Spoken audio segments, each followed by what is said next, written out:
Hey everyone, welcome back to my channel. So I'm again here with a new video of class 10th with a new worksheet of chapter 1, that is worksheet number 3. ठीक है जी, तो देखिए worksheet number 3 करने जा रहे हैं हम. इसके अंदर हमें करना क्या है आज वर्कशीट में, प्रूफ ऑफ इर्रेशनलिटी. अब इर्रेशनलिटी क्या होता है जी, हिंदी में बोलते हैं इसको अपरिमेय. ठीक है, इर्रेशनल नंबर जो होते हैं हमारे उनको क्या बोलते हैं हम, अपरिमेय. तो अपरिमेय संख्याओं का क्या करना है जी, हमें उनकी प्रमाणिकता करनी है. ठीक है, उनको प्रूव करके दिखाना है कि वो संख्याएं हमारी कैसे हैं, अपरिमेय. अब कुछ बच्चे ऐसे होंगे जी जिनको ये नहीं पता कि अपरिमेय संख्या क्या होती है, परिमेय क्या होती है, तो मैं बता देती हूँ. देखिए हमारे जो नंबर्स हैं, हमारे नंबर्स दो टाइप के लेके चलेंगे हम. एक तो कौन सा, रैशनल नंबर, दूसरा कौन सा जी, इर्रेशनल नंबर. ठीक है, अब रैशनल नंबर को क्या बोलते हैं जी हिंदी में, परिमेय संख्या, और इनको क्या बोलते हैं, अपरिमेय संख्या. ठीक है जी, तो देखिए रैशनल नंबर्स यानी कि परिमेय संख्या कौन सी होती हैं, ऐसी संख्या जिनको हम p/q ऐसे लिख सकते हैं. ठीक है, जहां पे Q जो है ना वो हमारा जीरो नहीं हो सकता. ठीक है, अब क्यों नहीं जीरो हो सकता बेटा, क्योंकि अगर ये जीरो हो गया मतलब नीचे वाली टर्म जीरो. हमें पता है कि किसी भी टर्म के अगर नीचे वाली टर्म जीरो हो जाती है ना, तो हम फिर इसको क्या बोल देते हैं, नॉट डिफाइंड. मतलब इस वैल्यू का फिर हमें कुछ पता ही नहीं कि क्या आंसर आएगा. ठीक है, ये डिफाइन ही नहीं है, आज तक इसका पता ही नहीं चला हमें. ठीक है, तो हम क्या करते हैं, हम स्टार्टिंग में ही ये कह देते हैं कि जो हमारा Q है वो क्या हो जाएगा जी, नॉट इक्वल टू जीरो. वो जीरो के इक्वल, जीरो के बराबर नहीं है. ठीक है, ये होती है परिमेय संख्या की डेफिनेशन. ठीक है, अब इर्रेशनल नंबर कौन से होंगे, देखो रैशनल या परिमेय संख्या को अगर ऐसे लिखा जा सकता है, मतलब इर्रेशनल जो इसके अपोजिट हैं, जो इसके उल्टे हैं, उनको क्या होगा, हम p/q जहां पे Q है नॉट इक्वल टू जीरो की फॉर्म में नहीं लिख सकते. ठीक है जी, समझ आ गया सबको. अगर हम इस फॉर्म में लिख पाते हैं तो वो रैशनल नंबर बन गया. अगर हम नहीं लिख सकते तो वो कैसा बन गया, हमारा इर्रेशनल नंबर. फाइन, डेफिनेशन समझ आ गई आपको. अब देखिए मैं थोड़ा सा इसको इलेबोरेट कर देती हूँ. तो इसके अंदर हमें क्या पढ़ना है जी, हमारे दशमलव सुना है ना आपने, डेसिमल.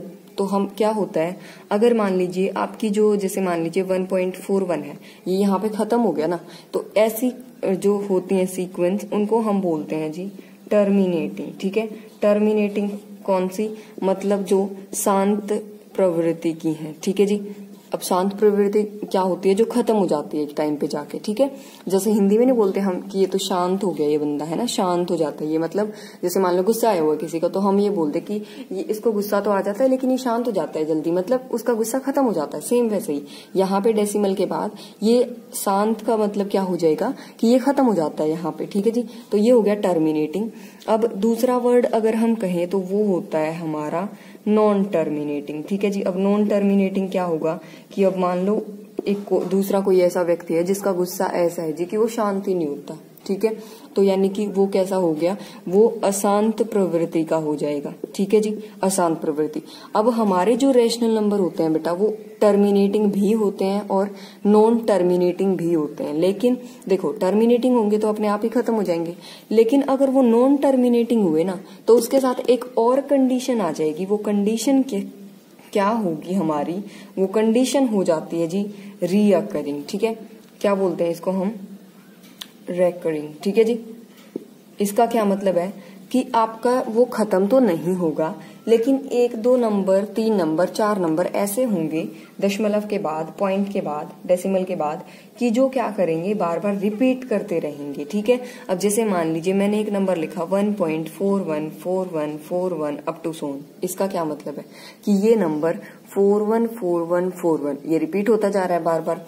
तो जब रिपीट होता है ना, तो जो नंबर रिपीट होते हैं, जैसे यहाँ पे 4 और 1 तो रिपीट हुए, तो इसके ऊपर हम ये लगा देते हैं जी, इसको हम बोलते हैं बार. ठीक है, इस बार का क्या मतलब है कि जो ये 41 डिजिट है, ये दोनों डिजिट हमारी बार बार क्या होती रहेंगी, रिपीट होती रहेंगी, और ये कभी भी खत्म नहीं होगा. ठीक है, तो हमारे जो रैशनल नंबर बने वो जी बने दो टाइप के. कौन कौन से, एक तो जिनको हम बोलते हैं टर्मिनेटिंग, जो खत्म हो जाते हैं. दूसरे कौन से हुए, नॉन टर्मिनेटिंग बट रीअकरिंग, ठीक है जी, जो खत्म तो नहीं होते लेकिन बार बार रिपीट होते हैं। समझ आ गया बेटा सबको? तो ये होते हैं शांत प्रवृत्ति के, ये होते हैं हमारे अशांत प्रवृत्ति के, ठीक है।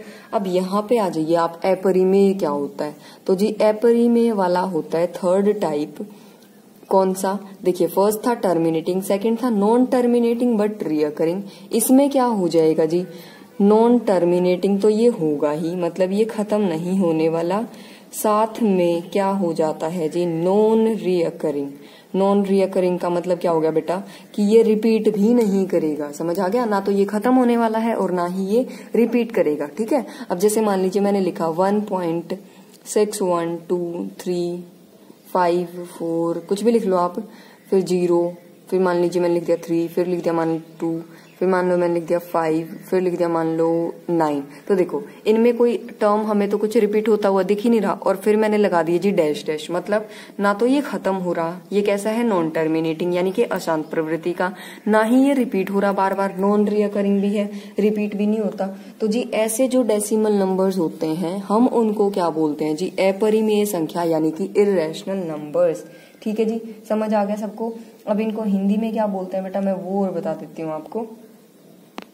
हाँ जी, हिंदी में इनका नाम होता है, जिस भी बच्चे को नहीं पता, नॉन टर्मिनेटिंग का क्या हो गया जी? अशांत, और नॉन रीअकरिंग का क्या बोलते हैं जी? अनावृत्ति, ठीक है।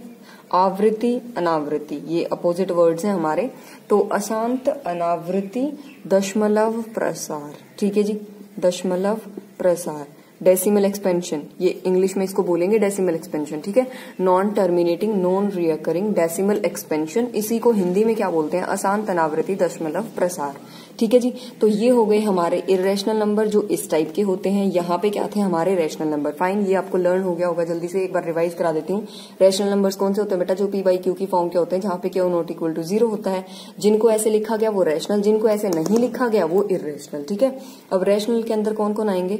जो टर्मिनेटिंग होंगे, जो शांत प्रवृत्ति के होंगे, जो खत्म हो जाएंगे। फिर नॉन टर्मिनेटिंग या फिर रीअकरिंग, यानी कि नॉन टर्मिनेटिंग के साथ साथ जो क्या होगा जी? प्लस कर देते हैं, साथ साथ कैसा होगा? रीअकरिंग, यानी कि जो खत्म तो नहीं होगा लेकिन रिपीट होगा हमारा।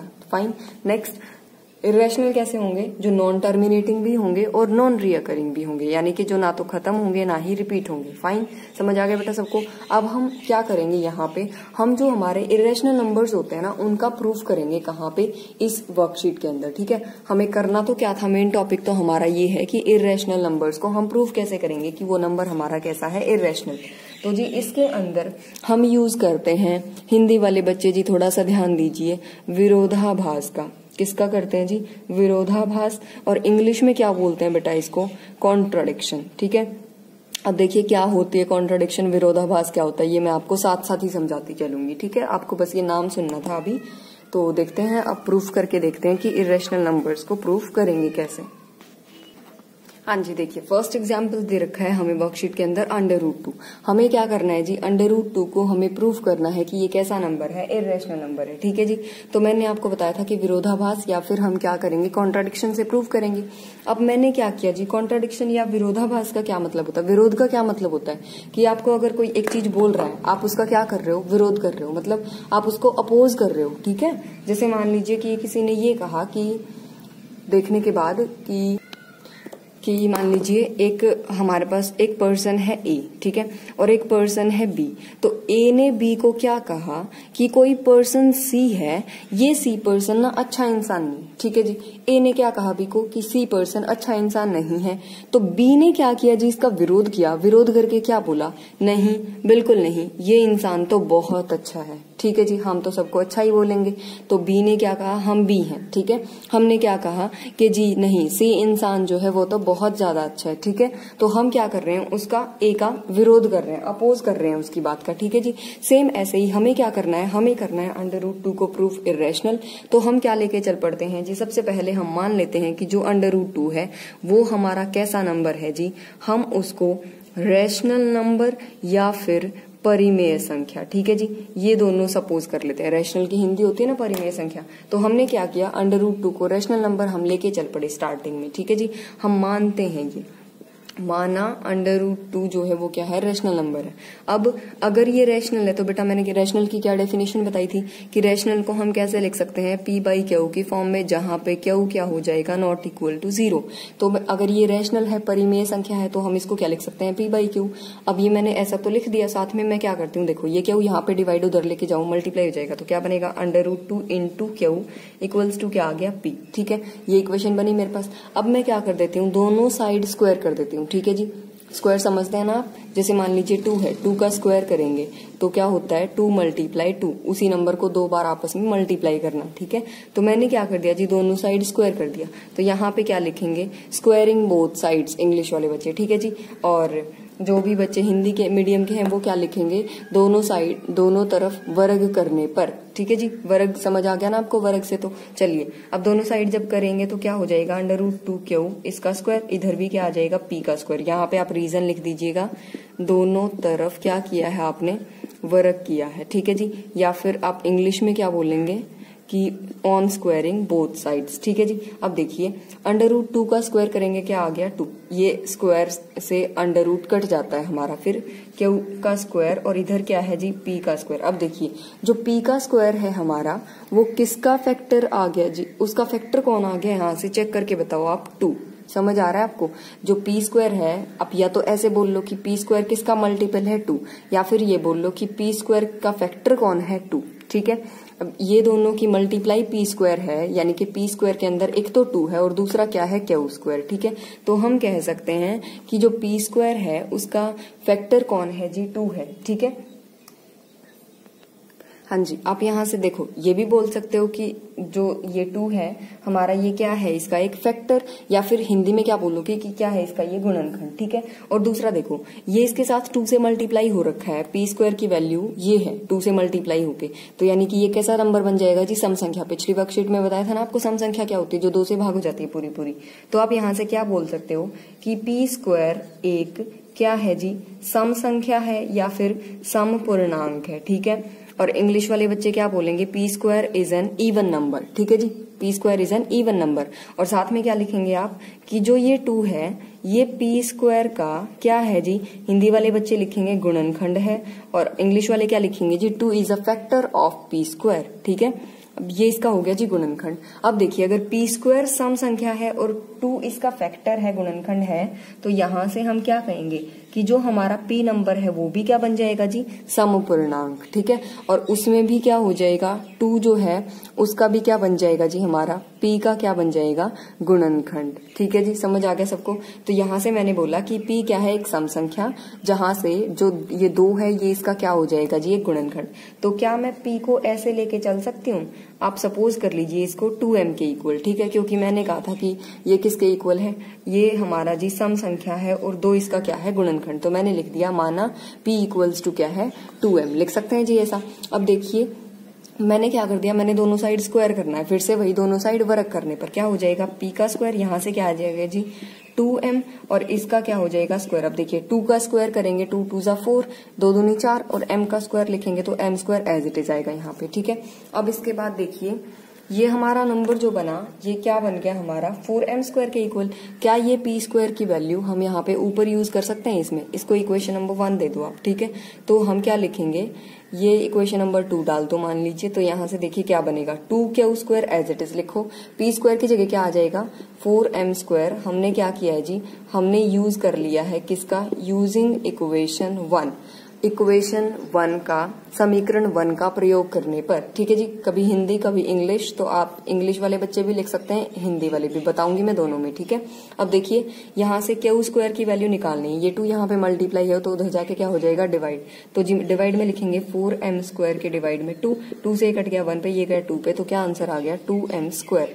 अब आप देखो सेम वही बात नहीं हो गई, q स्क्वायर के साथ, q स्क्वायर किसके इक्वल आ गया, 2m स्क्वायर के। तो क्या आप यहाँ से ये बोल सकते हो कि q स्क्वायर एक क्या है जी, समपूर्णांक है। ठीक है, समपूर्णांक है, और अगर ये समपूर्णांक है और साथ में क्या है जी, देखना 2 क्या है, q स्क्वायर का एक गुणनखंड है, गुणनखंड भी दिख रहा है जी हमें, है ना, इसके साथ दिख रहा है। तो अच्छा, तो यहाँ से हमें क्या पता चल गया कि जो q स्क्वायर है वो एक तो समपूर्णांक है और साथ में वो 2 का 2 उसका क्या है, एक गुणनखंड। तो क्या आप यहाँ से वही लाइन बोल सकते हो कि क्यू एक समपूर्णांक है और जो 2 है वो क्यू का भी क्या है, गुणनखंड है। ठीक है जी।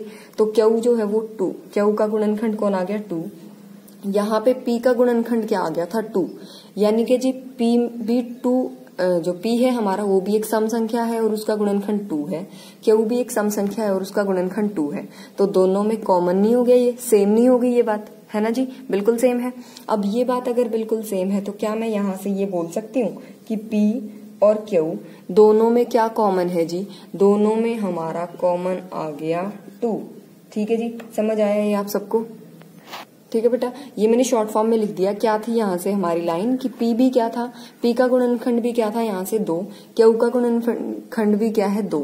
तो यहाँ से आप क्या लिखोगे, पी और क्यू दोनों कैसे हैं, दोनों समपूर्णांक हैं, समपूर्णांक है। ठीक है, और साथ में क्या लिखोगे कि पी और क्यू दोनों का गुणनखंड क्या है, 2, यानी कि इनके बीच में क्या कॉमन आ गया जी, 2 कॉमन आ गया। लेकिन बेटा जो डेफिनेशन होती है ना, देखिए यहाँ पे एक लाइन मैंने बताई नहीं आपको डेफिनेशन में, क्या कि जो हमारा रैशनल नंबर होता है जिसको हम कैसे लिखते हैं, पी बाई क्यू की फॉर्म में, जहां पे क्यू क्या होता है, नॉट इक्वल टू 0, उसमें पी और क्यू इन दोनों के बीच में कॉमन नंबर सिर्फ 1 होता है। ठीक है जी, ये नंबर्स पी और क्यू जो हैं ये हमारे होते हैं जी को प्राइम नंबर्स। ठीक है, अब को प्राइम नंबर्स को क्या बोलते हैं बेटा, देखिए, हाँ जी, तो हिंदी में बोलते हैं सह अभाज्य संख्याएं। ठीक है, ये नंबर्स हमारे होते हैं को प्राइम पी और क्यू, यानी कि सह अभाज्य संख्याएं। और सह अभाज्य संख्याएं कौन सी होती हैं, जिनके बीच में कॉमन सिर्फ 1 होता है।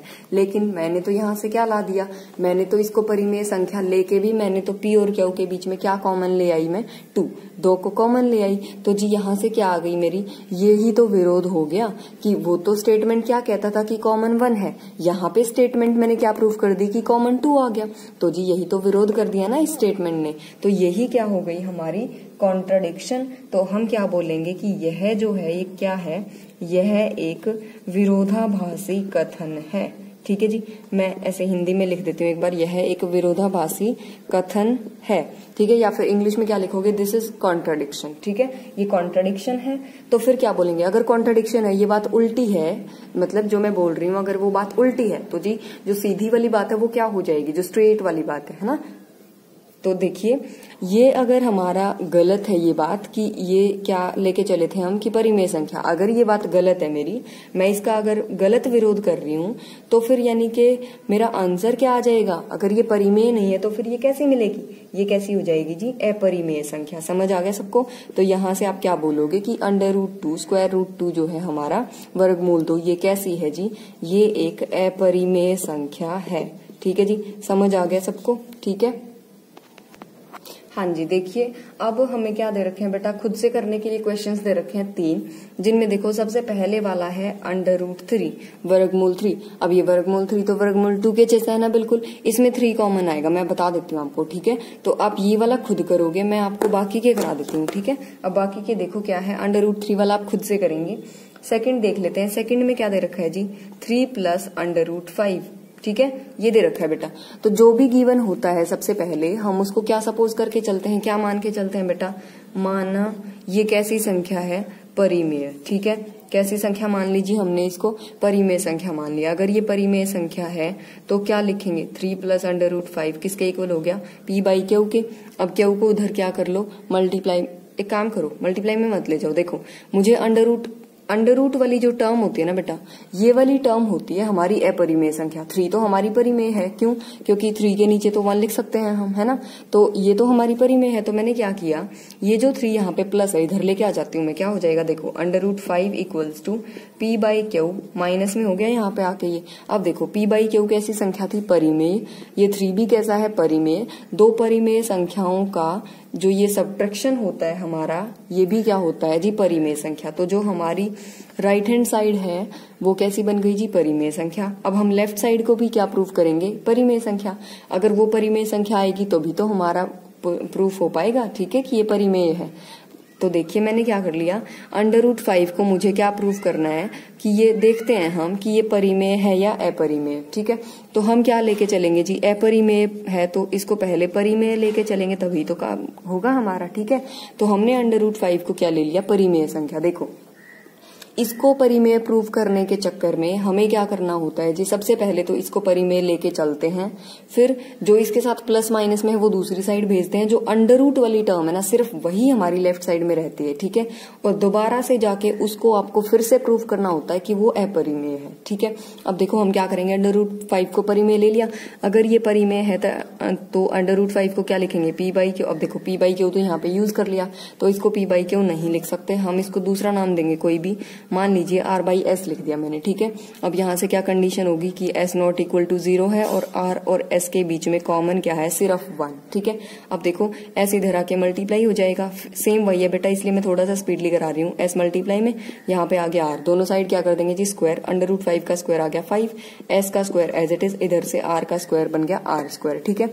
अब देखो क्या लिख सकते हैं इस टर्म को हम, आर स्क्वायर इसके इक्वल है, तो आर स्क्वायर का गुणनखंड क्या बन गया जी 5, तो क्या यहाँ से मैं ये बोल सकती हूँ कि आर स्क्वायर का गुणनखंड क्या है जी 5, इसका एक गुणनखंड है, ठीक है जी। अगर आर स्क्वायर का ये गुणनखंड है तो आर का भी क्या हो जाएगा 5 एक गुणनखंड बन जाएगा, ठीक है।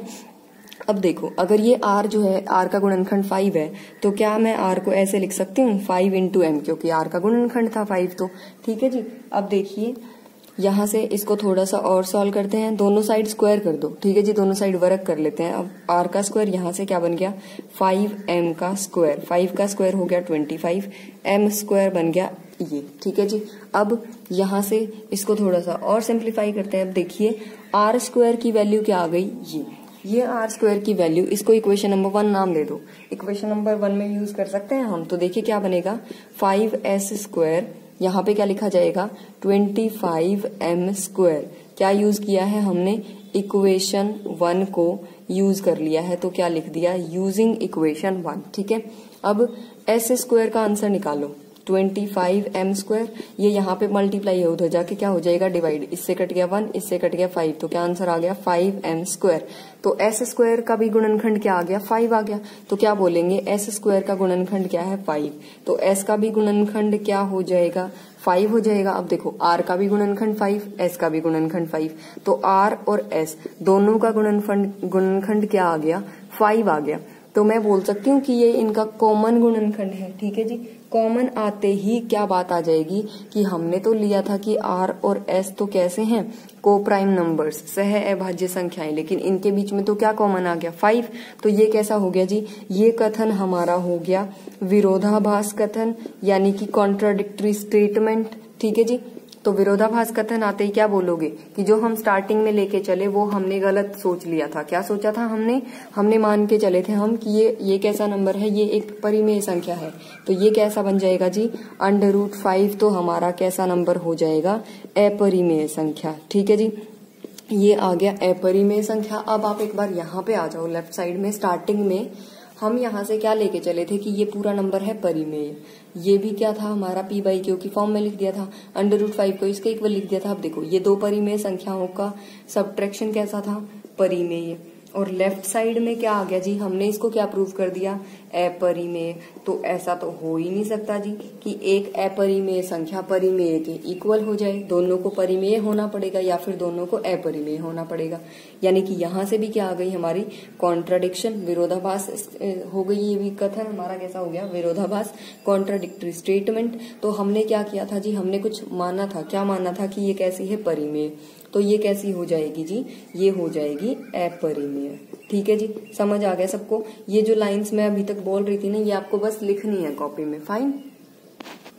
हाँ जी, इसका लास्ट पार्ट देख लेते हैं हम। थर्ड पार्ट में हमें क्या पूछा गया बेटा हमसे, इसने कहा जी 5 माइनस 3/7 अंडर रूट के अंदर है जी 3, ठीक है। देखिए जो क्वेश्चन नंबर 3 था ना वो यहाँ पे खुद ही प्रूफ करना हो जाएगा, तो देखिए मैं ये करा ही देती हूँ आपको।